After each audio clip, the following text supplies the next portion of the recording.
Was pretty good guys. At least that's what Harvey Westmoreland and his brother Joseph used to think about former friends Troy Holt and James Hill. That was before May of last year on Willisburg Road, where Holt used to live. My brother was cleaning out the stalls out there for Troy, you know, working for him. And they called, want me to come around there. Well, when I get there, I realize that they're already drunk.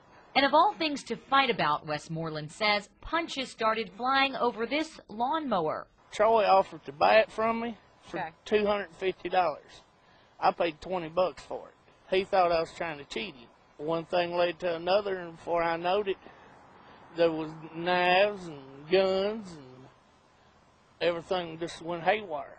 He says his brother had a mark on his neck where a knife was held, but Westmoreland's loss was more permanent. They cut my beard and forced me to eat it.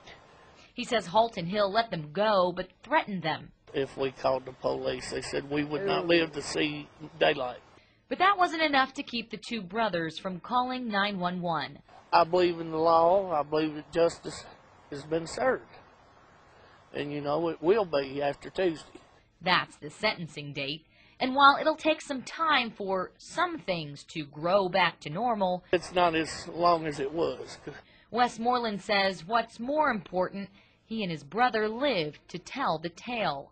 I was actually in fear for my life. I bet. And I was really in fear for my brother's life.